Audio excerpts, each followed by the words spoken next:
How great would it be to get up close and personal with the beauty industry heroes we love and admire, and to ask them, how did you learn to do what you do? I'm Chris Baran, a hairstylist and educator for 40 plus years, and I'm inviting all our heroes to chat and share the secrets of their success.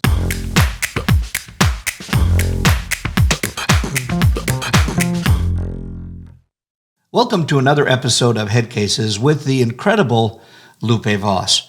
She co-founded the highly successful Julian August Salon in California, where she perfected her craft at the chair for 32 years. The enthusiasm that she brings to her teaching, mixed with her unbelievable technical skills, made her one of the most sought-after hair colorists and educators in North America. While being in the salon full-time, she founded Hair Color Magic Education Program, where she helped countless colorists around the globe to flourish. Her most recent venture is co-founding CCB, Collective Color Brands, and Color Space. And if you ask me what Lupe represents, that's easy. Creativity, quality, dedication, discipline, and inspiration. So let's get into this week's head case, Lupe Voss. Lupe, I've been an admirer for years, and I just can't thank you enough for being on Head Cases, and I just wanted to say welcome, and it's an absolute pleasure to meet you and have this good chance to chat finally. Well, thank you for inviting. This is an honor on my side too, so it's mutual. I love it. And I know we had for everybody watching and listening right now that we were chatting beforehand, and it's really interesting because I was saying that we've paralleled one another on the show circuits and on the stage and et cetera, et cetera. And like I said to you earlier, I've always been too damn afraid just to come up and say, "Hey, how you doing?" I think it's mine. Well, you have to next time you see me now. Well, now we will be there. I'll be bugging. I'm saying, look, we're going up for a cocktail, and you're buying, and I'm buying. How do you know I'm not carrying? Well, I live in Arizona, so.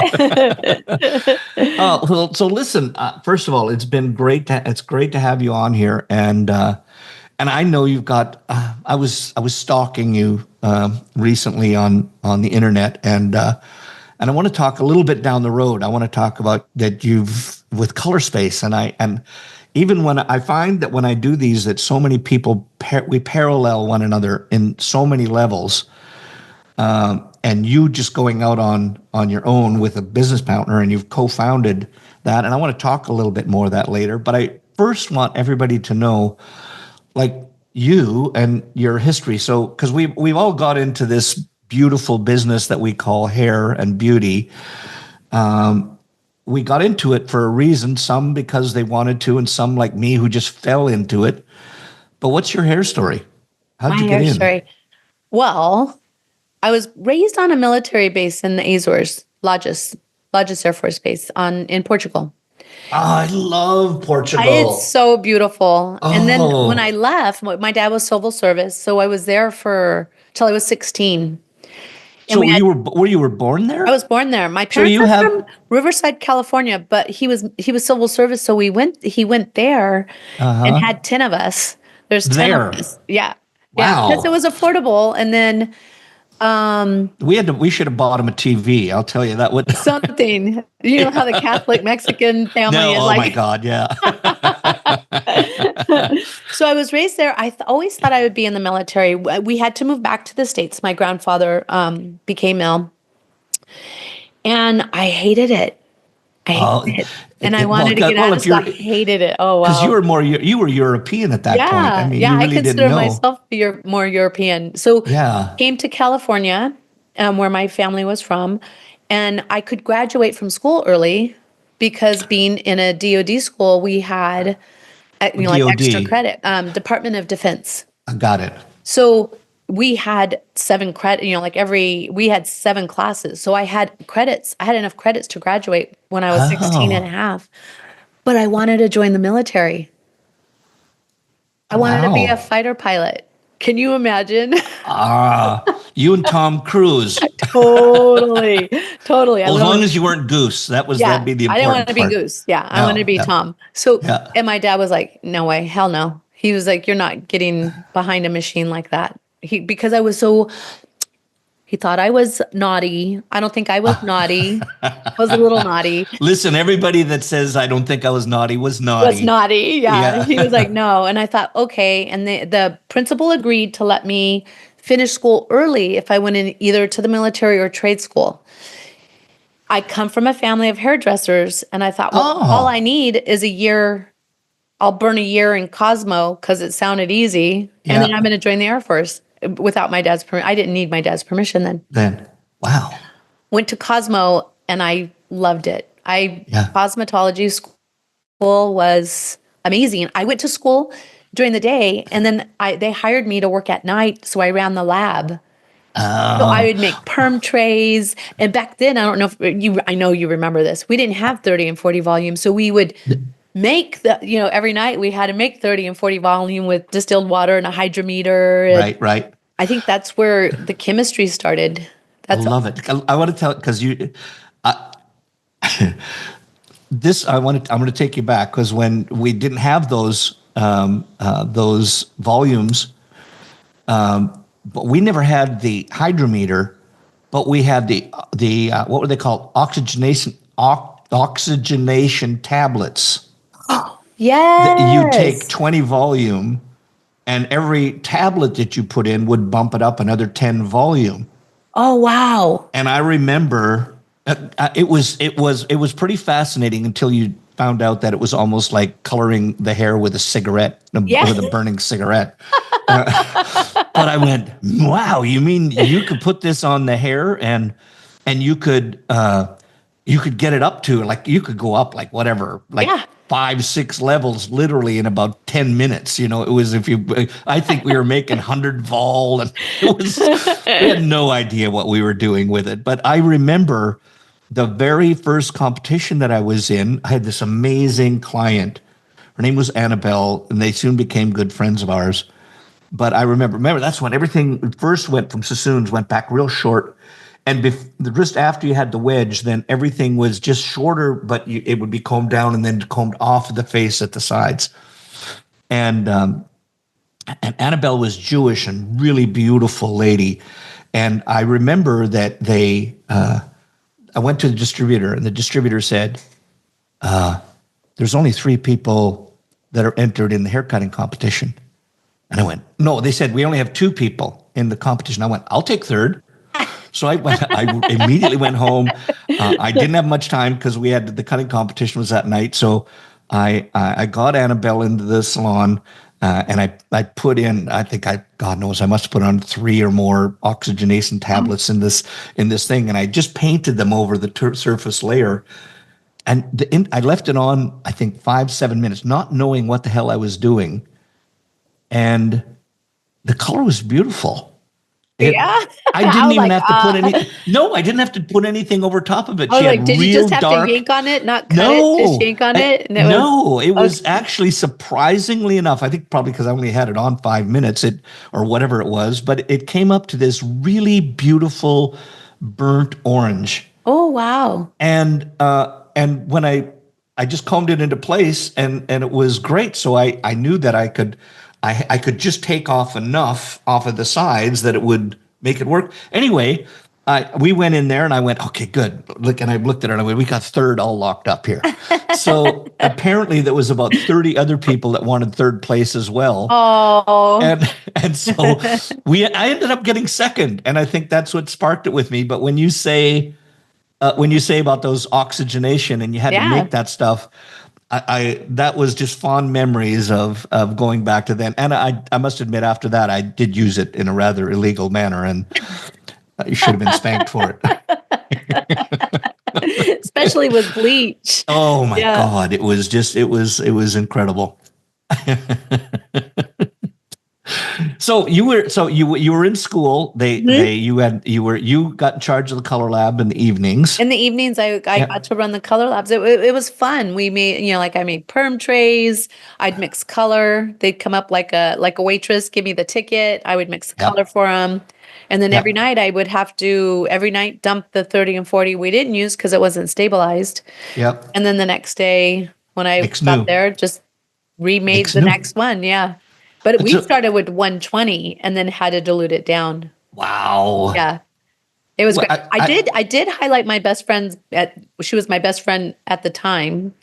You remember in the 80s when we had the claw, like part of it was down and the other part was up. Yeah. And I highlighted, she wanted him to be really blonde. So we did 120 in bleach.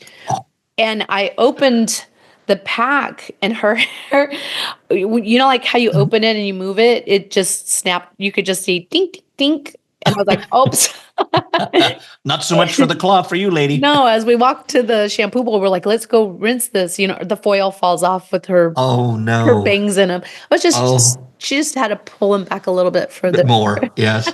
I remember we used to do that with apprentices in the salon, that we would get them to rinse out the foils or a perm, and we would take hair that was wrapped up in a perm rod, just set it inside, or we'd take some hair and put it into a foil and then just stick it in the foils. So when our apprentices would take it back to the sink and rinse out, that the foil or the perm rod would fall out. And, and everybody would be just watching them to see what their face was like.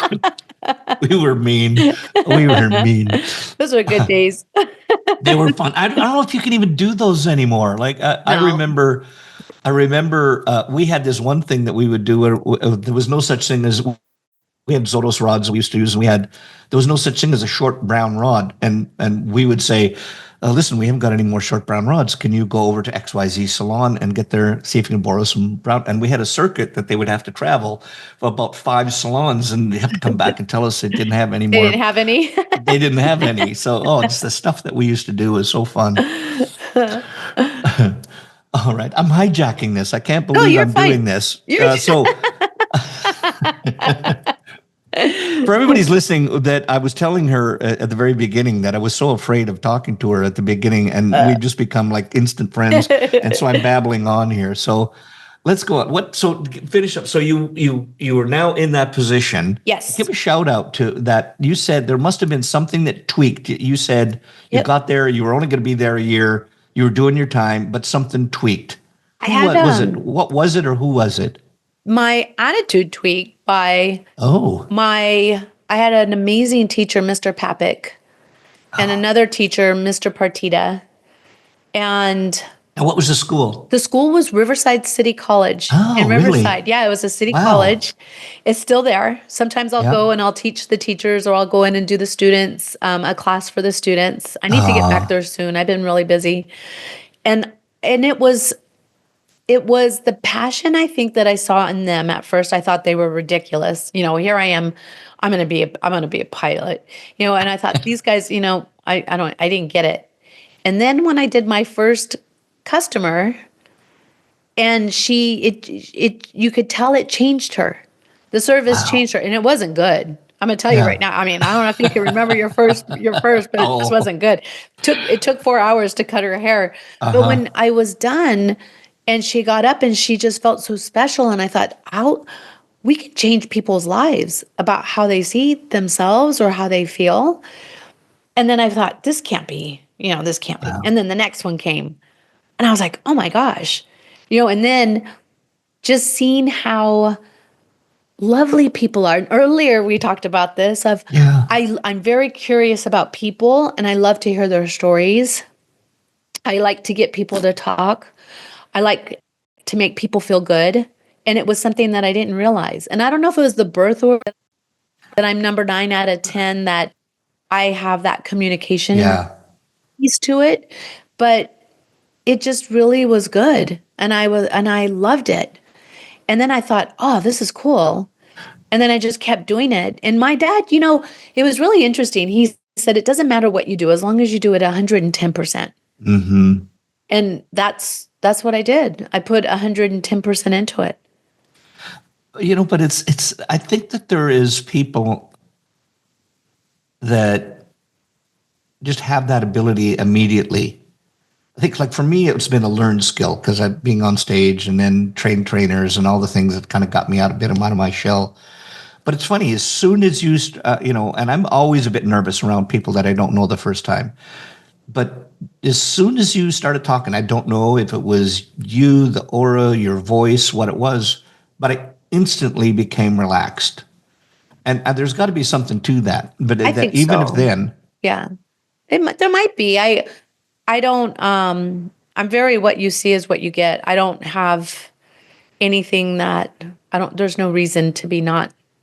I don't yeah, know. I've had some great mentors in my life, and my grandmother was very much part of that. And yeah, she was very much put that in my head that, yeah, give people grace, be who you are and not and without apologizing, and just care about people. So that's why I think that connection really, I never thought about it. And I knew, I watched my auntie, I watched my cousins do hair, and I thought that's pretty cool, but I never thought of it at the level. If you would have told me in Cosmo School that I would be doing what I'm doing now, I would yeah, never have. yeah, yeah. Mm-mm. You're a liar. Yeah. Yeah, Yeah. yeah, And even when I get to speak to students, I did a tour in Michigan in some schools, and just to let them know, the presentation was about our path of careers in our industry.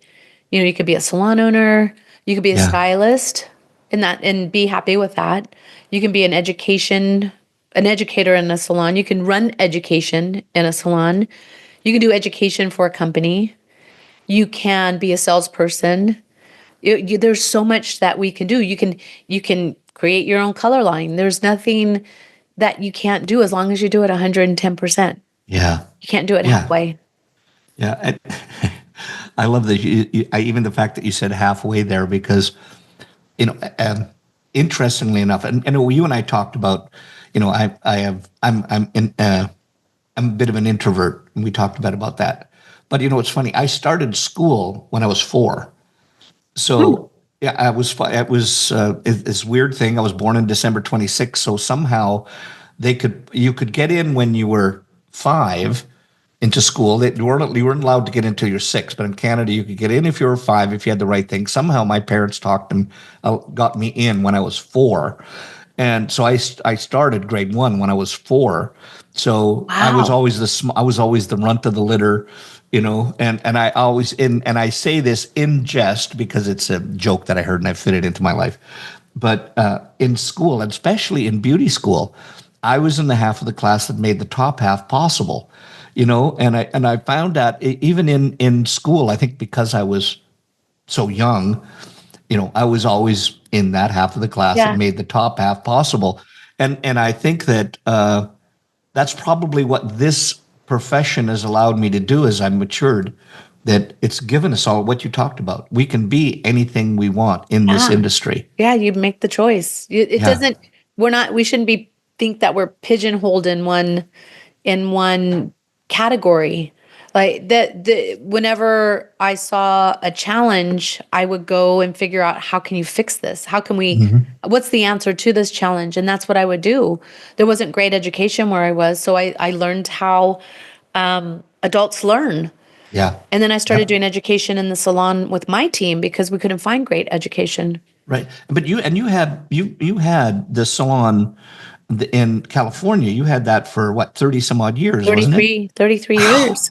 Yeah, we Wow. had the salon for 33 years. And then once we started Color Space, I actually gave it to someone, to one of my team, because she had an entrepreneurial spirit.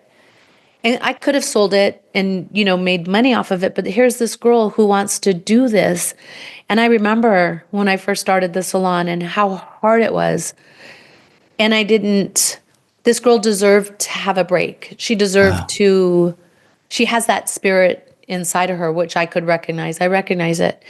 And instead of selling it, and it was during COVID, right? So I was like, Yep. that would have been a really jerk move, is to sell it to her at that moment. Yeah. So everyone deserves a leg up. Yeah. So I gave it to her, and You know, she's doing you're really well. That's awesome. And Yeah. I have I've only heard of two people in our industry that have done that. You, and I'm trying to remember. Oh, Hammond Carver Really? he gave his salon, Yeah. That's and so so I just cool. think that is such a blessed move. I It just think that to is. give somebody else that chance that they I might not have gotten. I think it is important, and I do think it is a blessed move. There's my grandma, and again, I'll keep referring to her. I remember us having, I love yard work, and I would be with her because of her. We would Yeah, be weeding in the yard, and she would say, the more you give away, the more you get back. And I never forgot that. yeah, I've never forgotten that. And I do believe that has to be in my educator heart. yeah, The more you give, you're opening up to receive more. yeah, And it is true. It has been my experience. The more you give, you open up to get more. yeah. And whoever, the one thing that I find to be interesting, people can smell BS.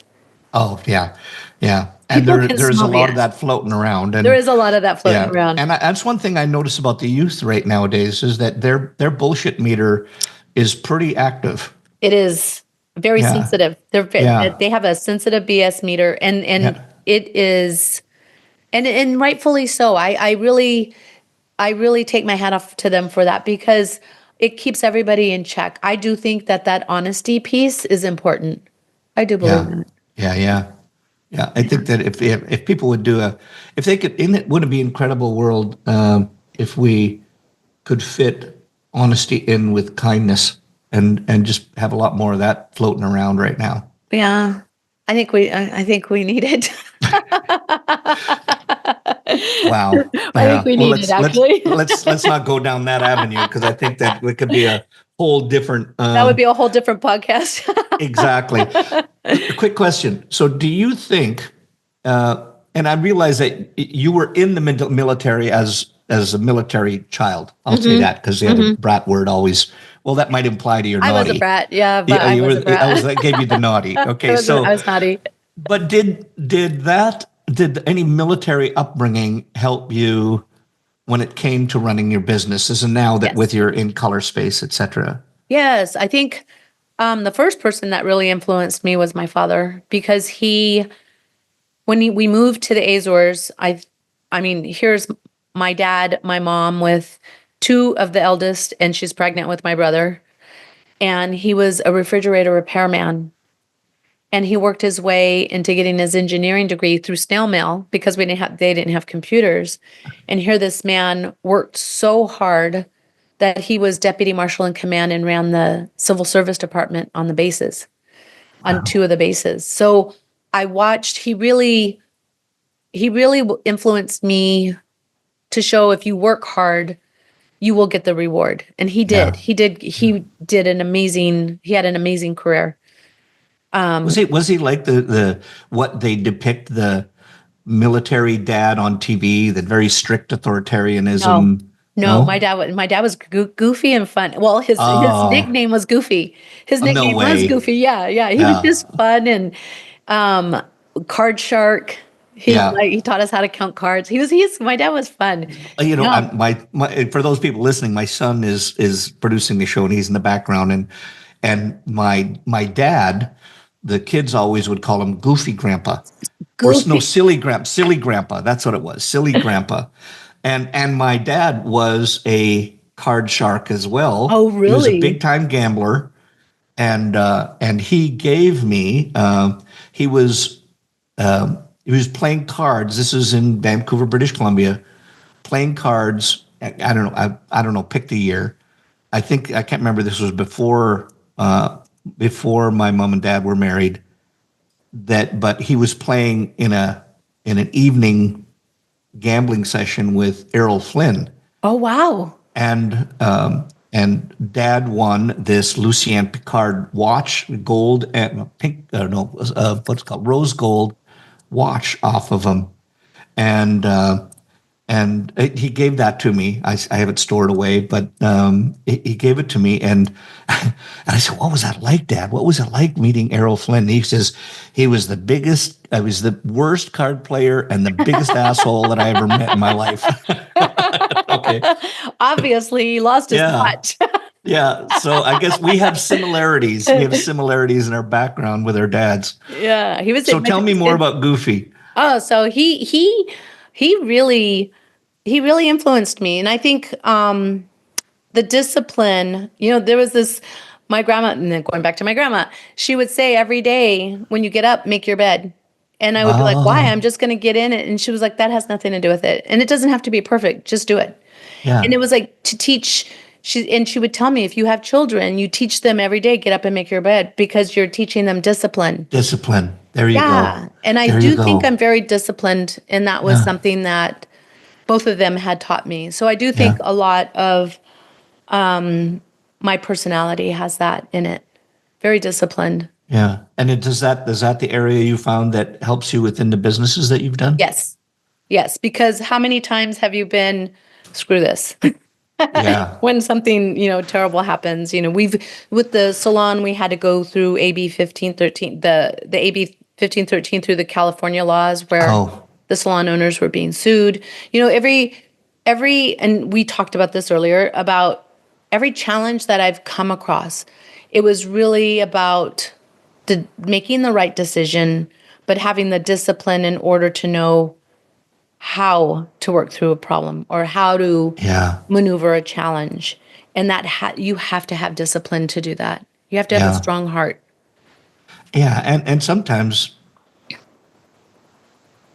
a set of cojones as well, I think, it's not always, holding hands and singing Kumbaya. That's what business is about,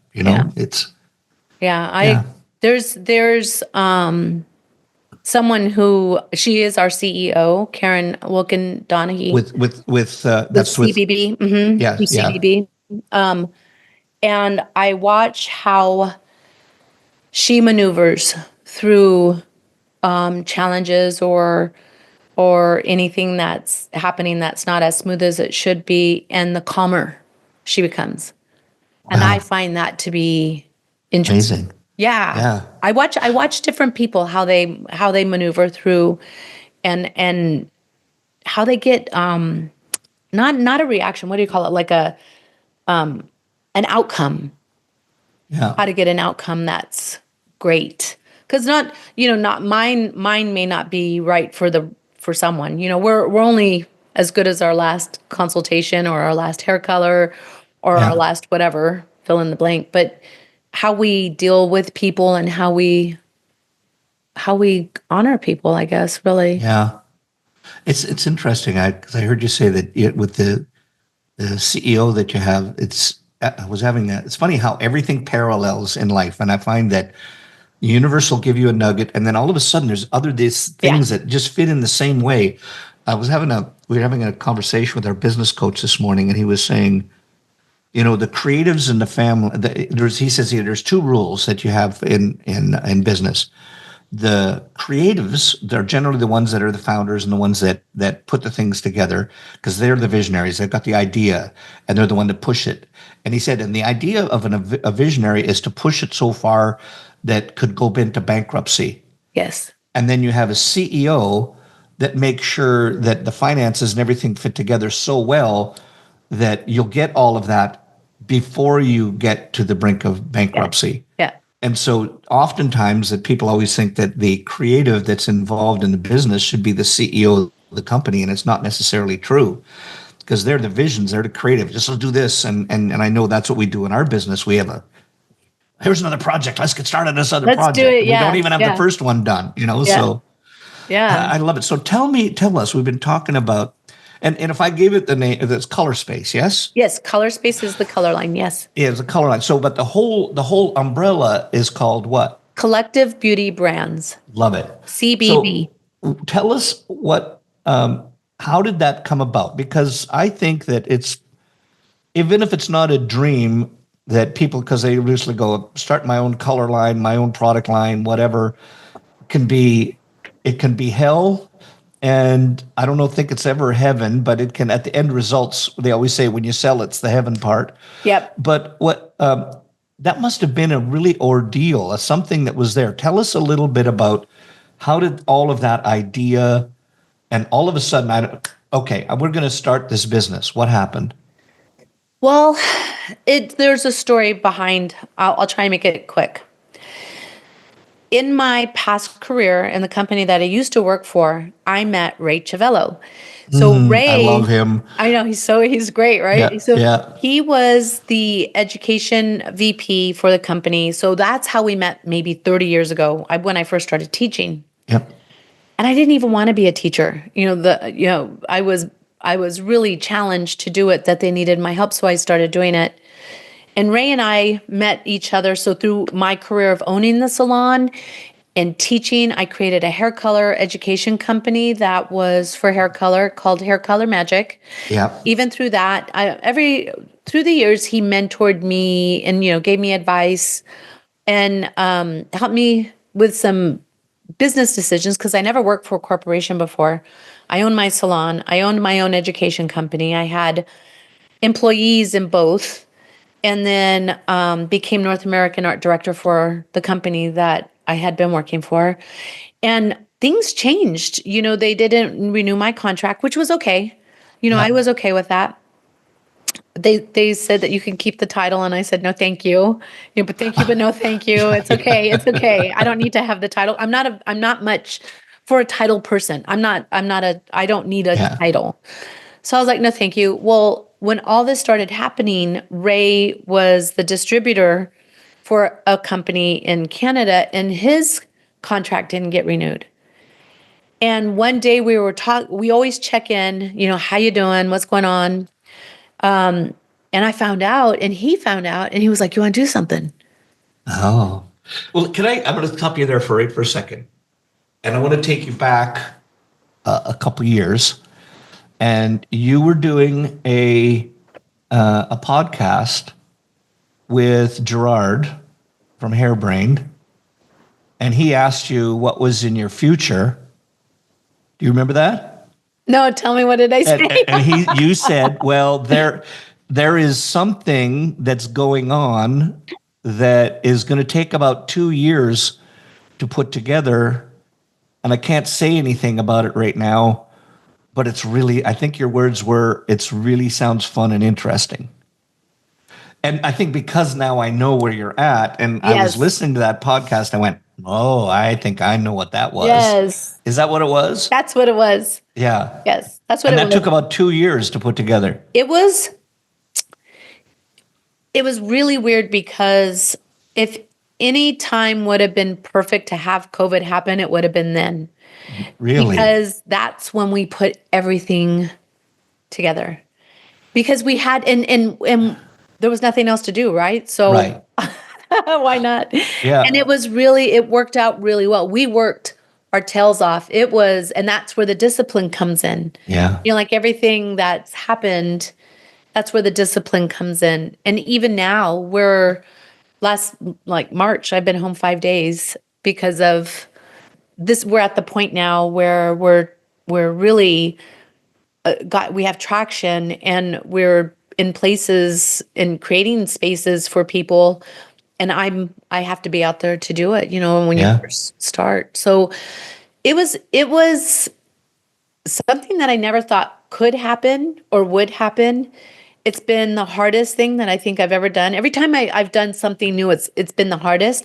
But I do believe everything that I started from the day I walked in that cosmetology school, everything that I've gone through to the day that I started working with Ray on Color Space, it prepared me for this. Yeah, yeah. All of it.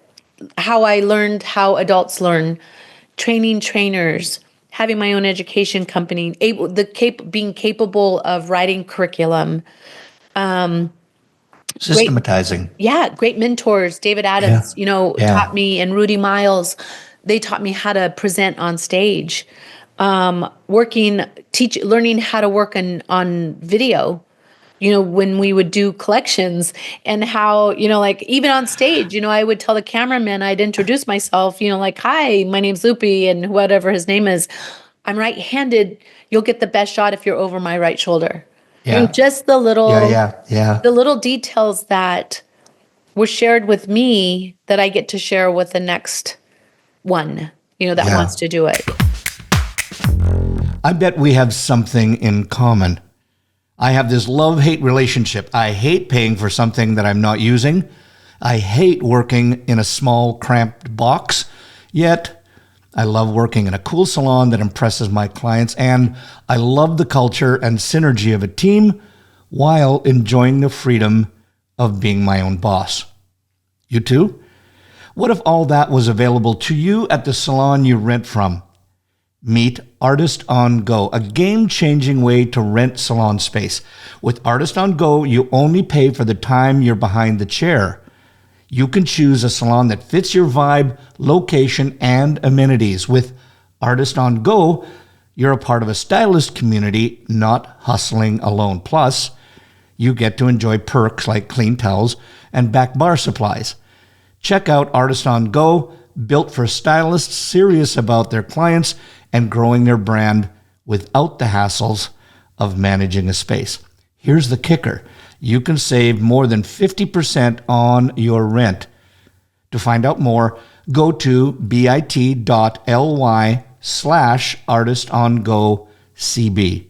That's bit.ly/artistongocb. That's wild. What would you in the process? Was there anything when you and Ray were going through this planning session? Was there any that you went, is this going to work? Or did you have doubts in it at all, or is it just a move forward? Always, because it's really,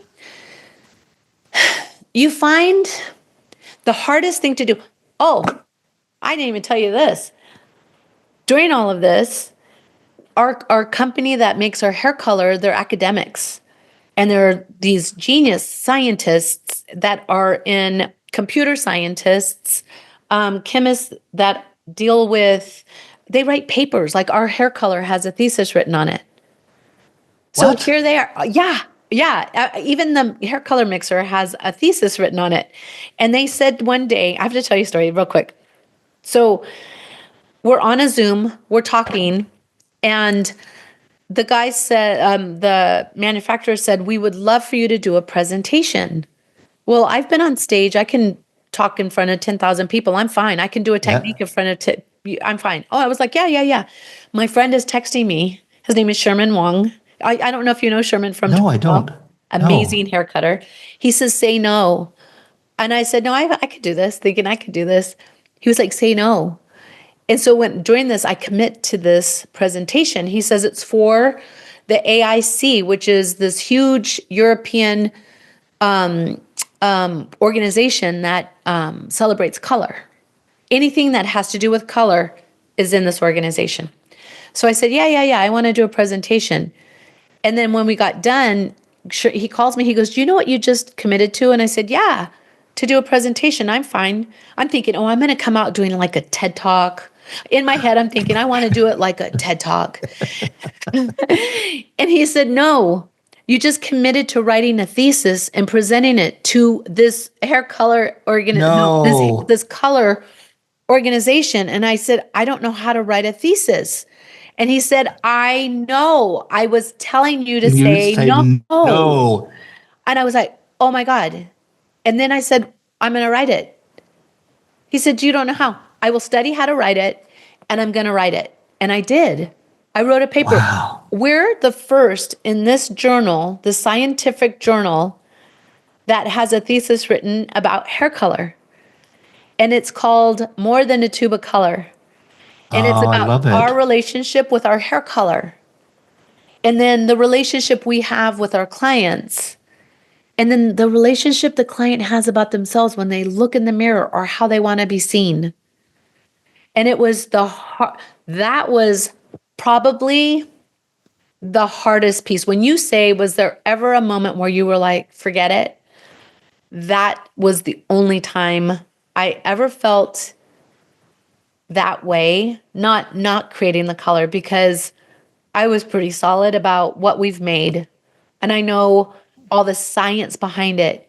And we got the most amazing chemists, and the innovations that we have are off the charts. So never ever did I ever feel that way about the color, but I did when I was writing that paper, and I had some great mentors. Okay, so earlier, the girl I gave the salon to, her husband writes papers for Edison. He writes theses on, so he mentored me. No. Yes. Do you see the connection? Like everything that happens for a reason. Yep. So he mentored me at the beginning, and he helped me get, like show me all the steps. And then Sherman, who is dear to my heart, was my co-writer. I wrote everything out, and he helped me put it on the paper. And I didn't understand that you had to have it certain font size. Yeah. Oh my gosh. I had no idea. I'm people smart. I'm okay with that. I'm not book smart. But that was the hardest thing that I think I've ever done. I can't even imagine. It was fun. Now it's fun.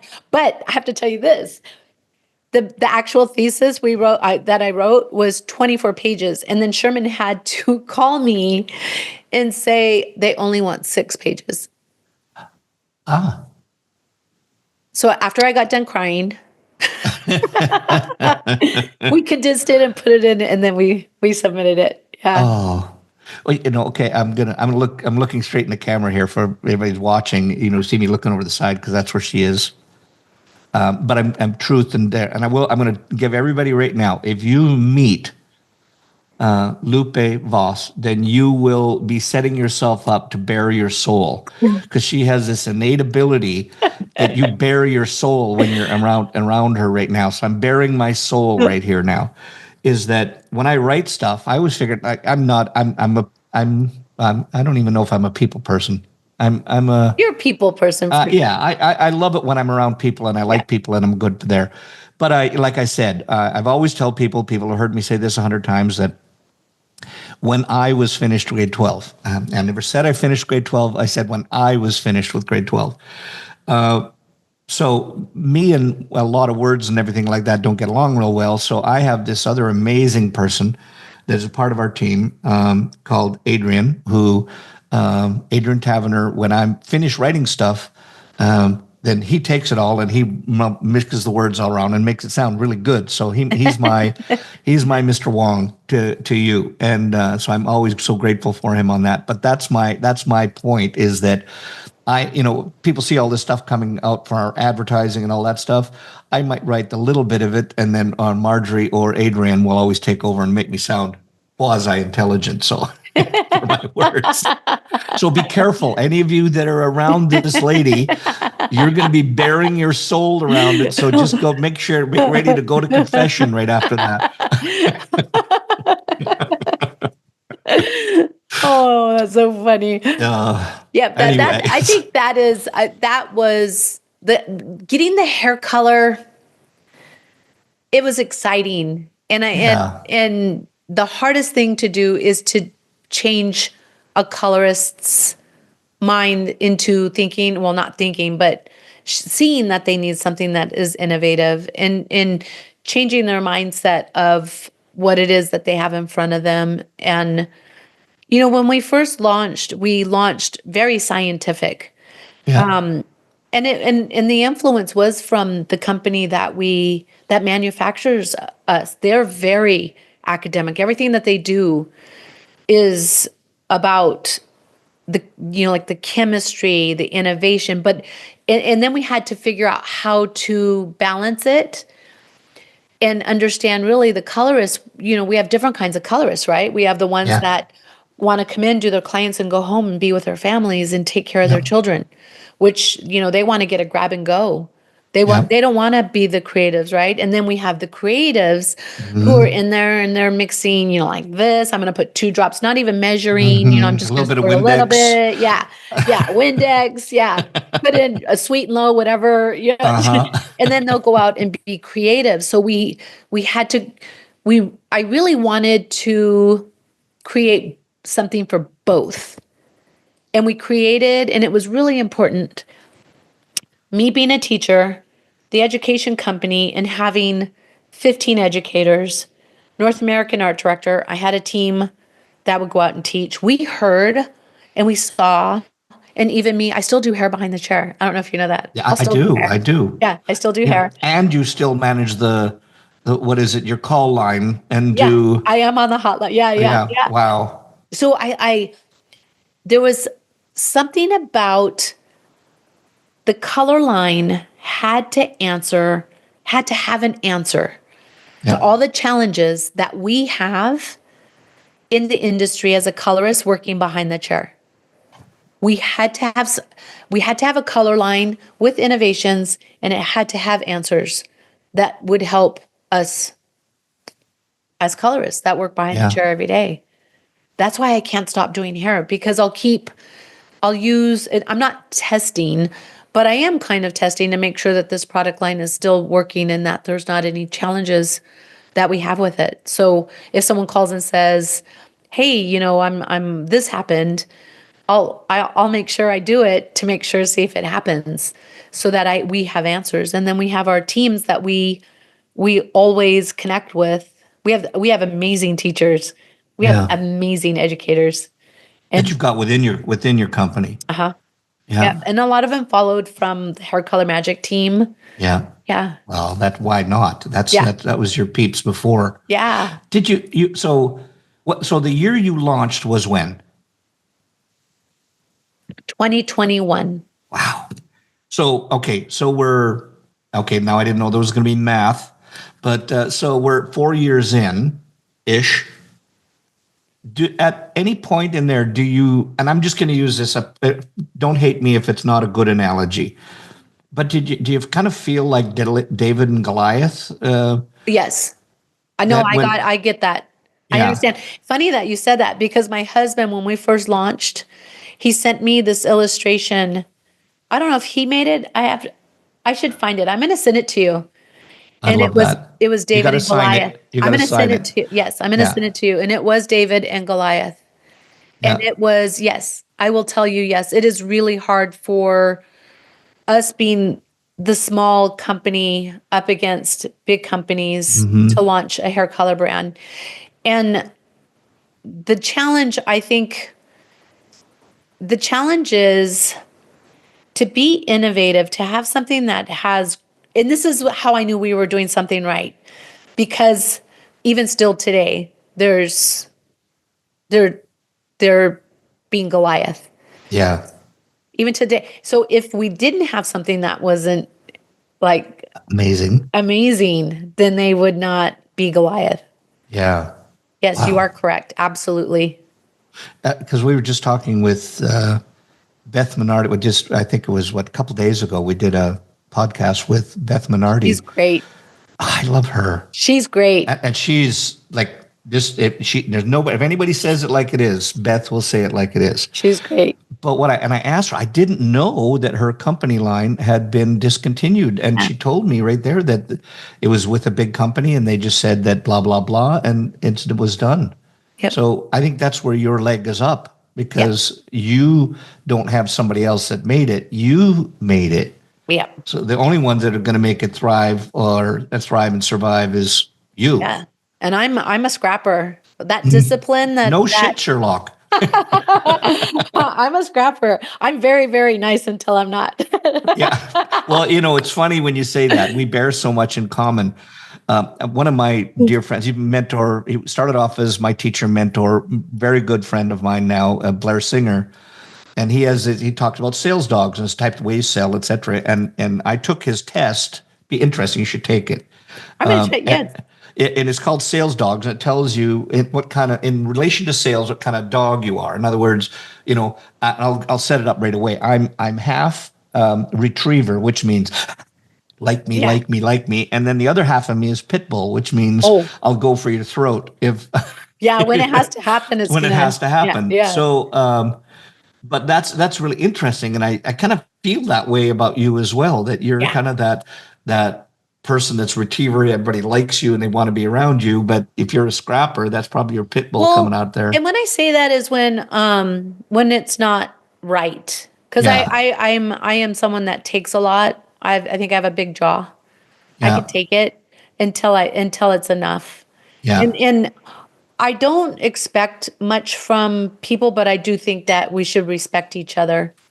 I do think that we should Yeah. respect each other. Yeah. Yeah. Yeah. That's interesting. Because, I find there's so many mediums in our life right now where contextually can be taken so out of, well, I'm not saying that right.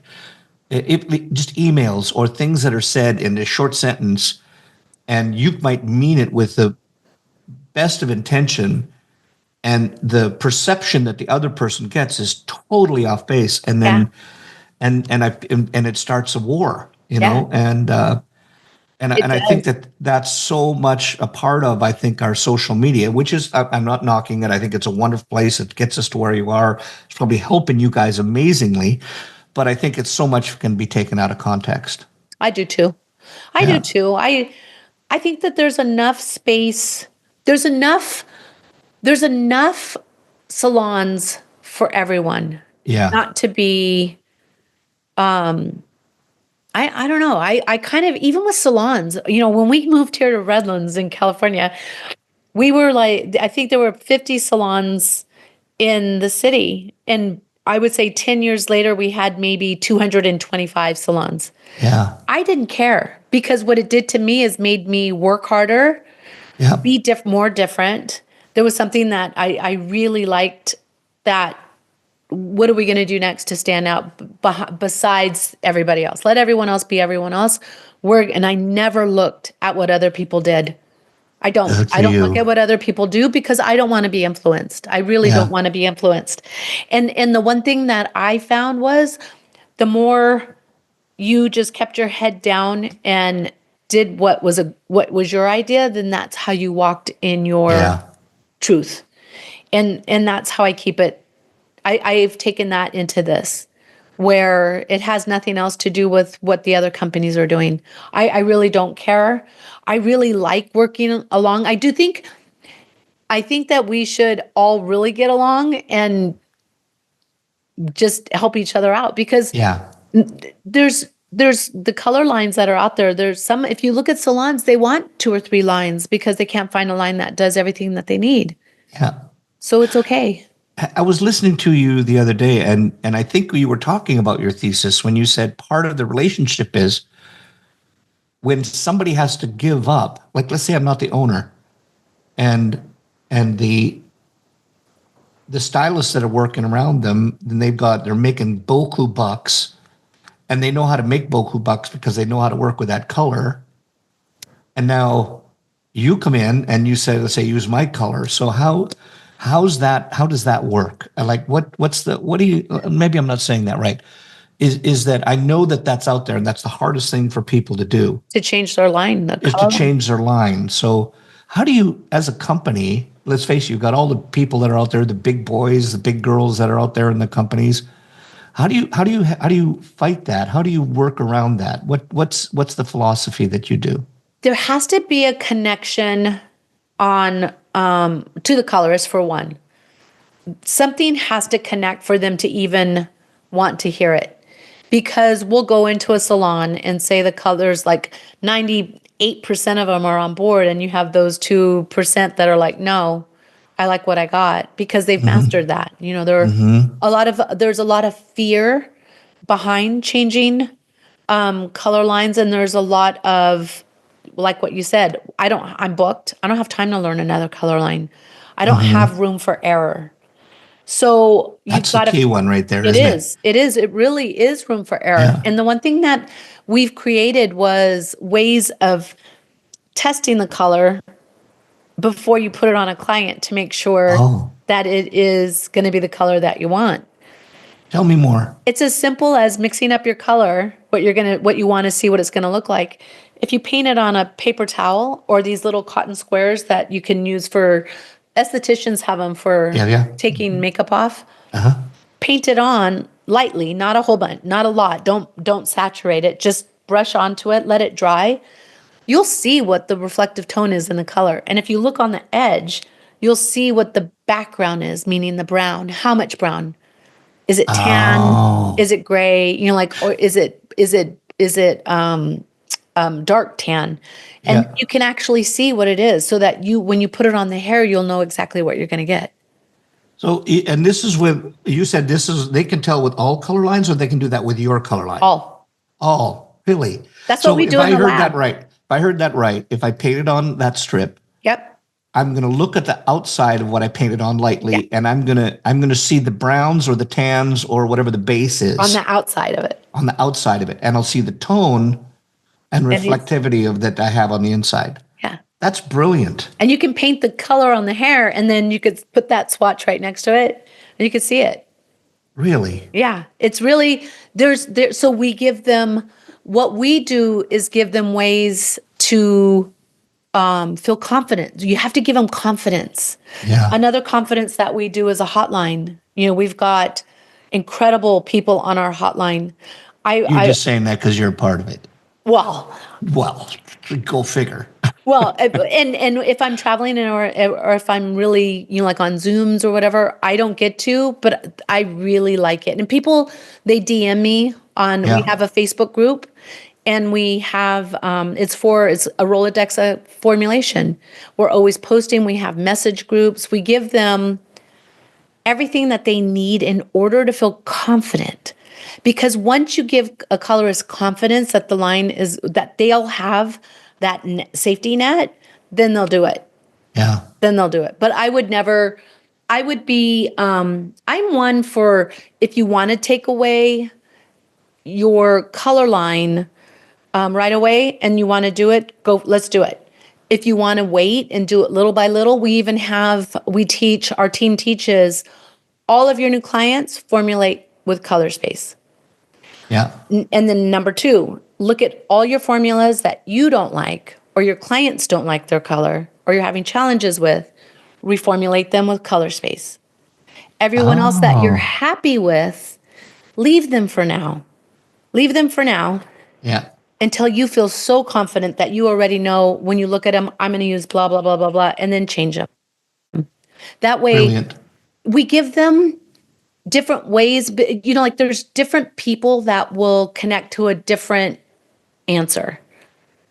That's why like even to our education, there's everything that the colorist can do or needs to be able to change their color line confidently. The education is hands down. Our team is so strong. Yeah. Yeah. That's wild. Lupe, I don't know where the hell time goes in this, but it's been just a marvelous. I wanted to jump to the rapid fire here in just a minute. Okay. Because I'm getting nervous. No. But just before I do, because like I said, in my research, I like research is a nice fancy way of saying stalking. When I was stalking you, researching you, I came across the line that you have for your hair care, etc. And Bob. I love the name. I just absolutely love the name. So tell us what the name is, tell them what it stands for, and tell them, and I want to know who came up with the idea.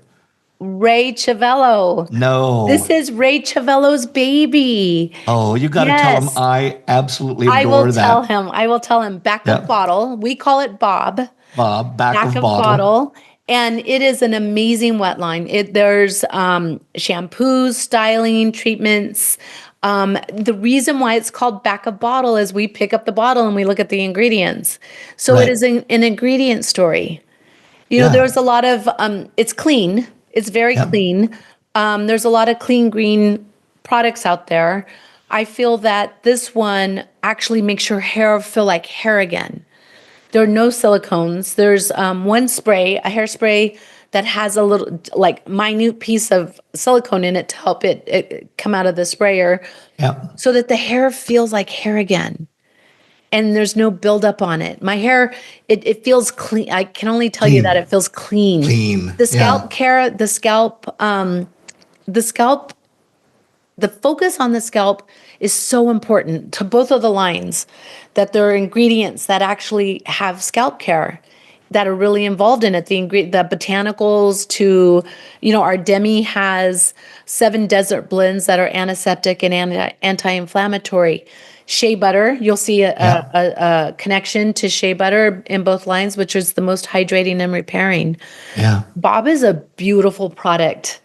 And you put I love that you put, at least, or forgive, unless I have it wrong, you can call me out on it. But you took the back of the bottle and put it on the front of the bottle. Put it on the front. Yeah. Put it on the front. That's what Ray's brilliant. When it came, this is his baby. Brilliant. He's been working on this for a very, very, very long time. His heart and every pump of that shampoo or conditioner has so much love put into that work. Well, you have to, I don't even know if Ray would remember who the hell I am, but I want to get him on the podcast as well. I'll tell him. You got to tell him that I'm okay. He'll do it because you're Canadian. From one Canadian, I'm a knucklehead. A Canuck, one Canuck to another, he would totally do it. And that's and it's, what's so beautiful about this is he's created CBB and then has 2 beautiful innovative products that he's launched under his name. Yeah. And that's like that right there. Everything that he's done in his career, salons, own a salon, hairdresser, editorial, had the distribution, creative stage work, which I know you've seen. And then to have these 2 brands that he's brought out, I can't, how proud and honored that he is. He deserves it. He really does. He's put a lot of work into this. Yeah. Well, he's an industry force that's been there. And then, and I know huge name in Canada.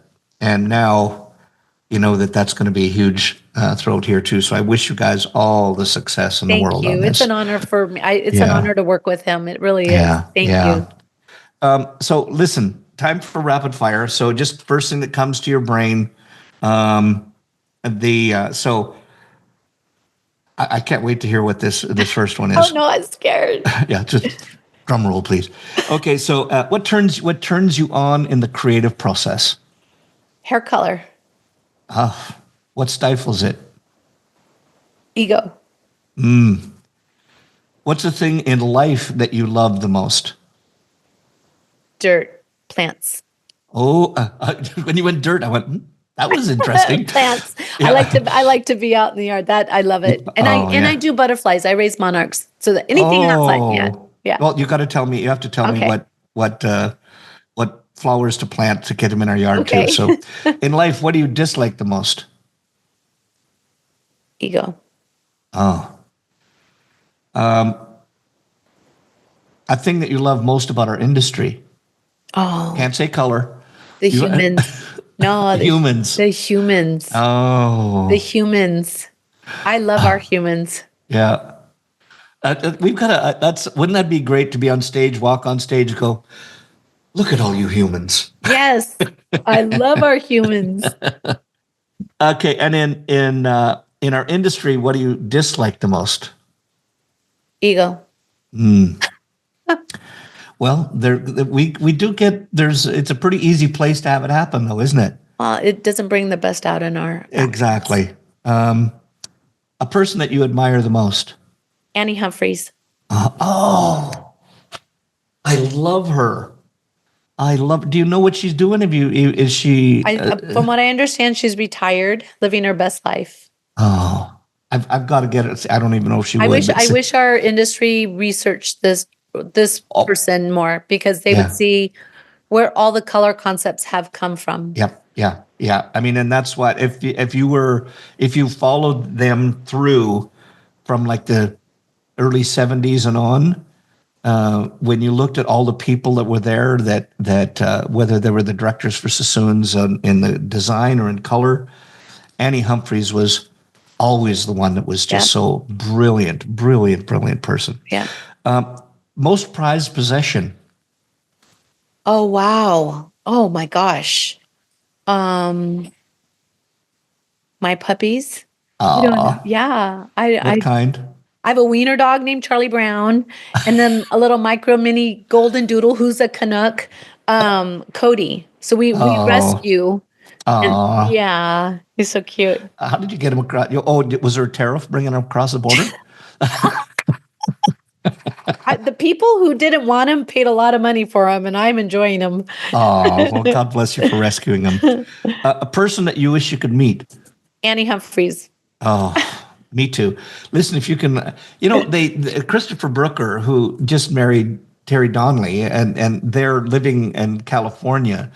And I mean, he was always one of my heroes too. I mean, when I watched the work that he did, and it was just, those people should be honored, and they should have all of those people together. And because they were the next ones down, the ones that really made it for Sassoons. Yeah. So they should be all honored. I agree. I agree with that. Something that people don't know about you. I raise butterflies. Oh, I love that. That'd be a whole different podcast. It's a lot of fun. It's a lot of work, but it is very rewarding. Yeah. Yeah. I think this would be something you could probably use right now, but if a month off, yes. Where would you go? What would you do? I would go to Portugal and do absolutely nothing. I would read, knit, and be on the beach. And go down the Douro and drink red wine. That's it. Oh, I absolutely adore Portugal. Thing that terrifies you? I think losing my eyesight. That scares me. Wow. Yeah, that terrifies me. Wow. Favorite curse word? Pass. Pass. Okay, good. That's hard to fit into a conversation. Listen, you, pass.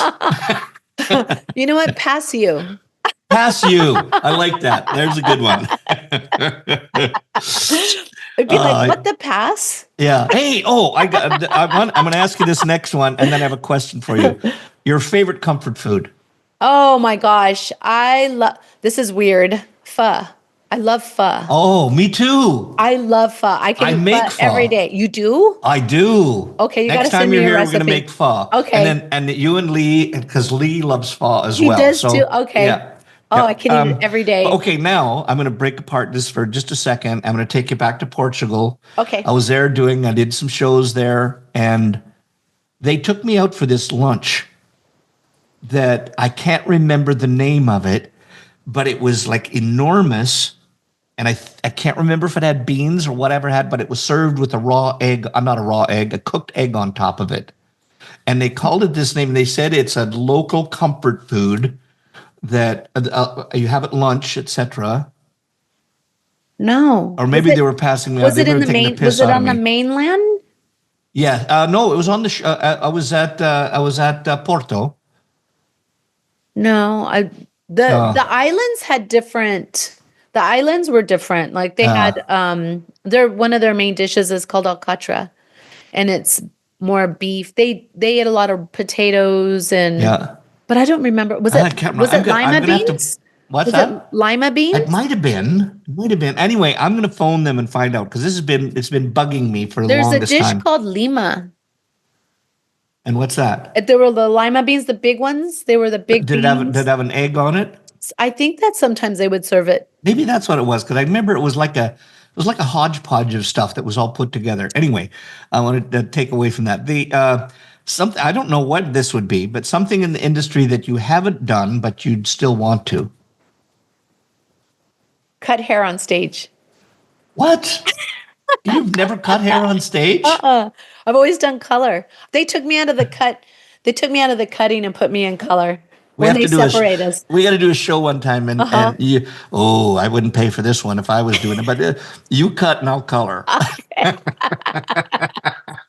That would be. I've always wanted to do a diagonal pixie on stage. Just go at it all diagonal. Yeah, all diagonals. Love it. That was a favorite for Sassoons. The doing all diagonal partings. Oh, it's so cool. Yeah. I watch Gerard cut all the time, and Yeah. He's a brilliant cutter. He is a good cutter, Yeah. that one. And anybody wants to know how to use a razor, go see Gerard. If you had one do-over, what would you do? In the industry or just in life? In whether industry, life, whatever. I don't have one. I don't have Nothing one. come to brain. Because then I wouldn't be where I'm at. Yeah, true. Because all the hardships that have kind of put me where. Yeah, made you who you are. Yeah. Love it. Made me appreciate where I'm at. Yeah. So if I redo it, then. Yeah, it'd be like that. The moving, what was that? Sliding doors Sliding or closing doors. doors? Sliding doors. Yeah, you two different people. Yeah. The only thing I would redo is if I found a pair of shoes I liked and I didn't get. Should have. Should have gotten. Damn it. Tomorrow you couldn't do hair. Couldn't have anything to do with the industry. What would you do? I would go to University of Riverside and get my gardening certification. I would Lupe Martha Stewart Voss. Hashtag get your garden on.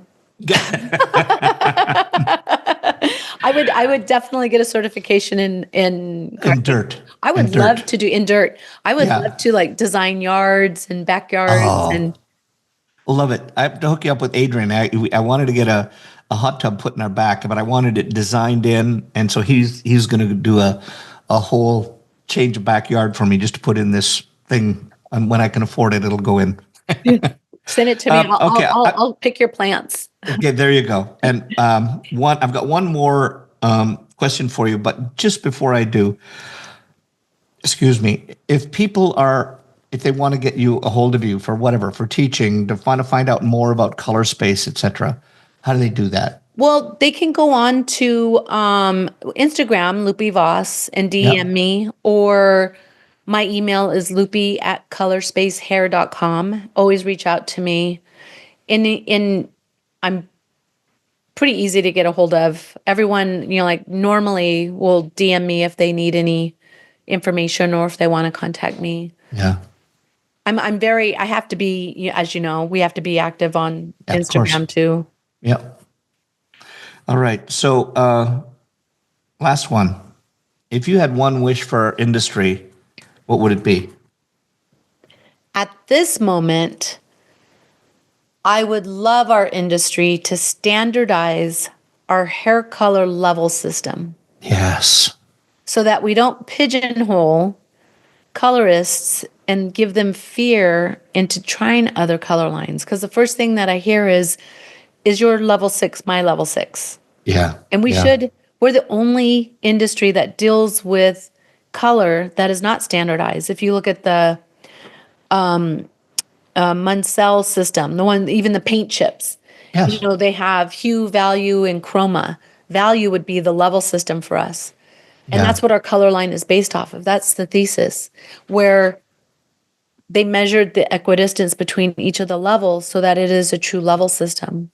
So all the ranges that we have, permanent, ammonia, non-ammonia, and demi, all have the same level system because of that. So it's not that hard to do. Each of the companies, hair color companies, I find do their own level system.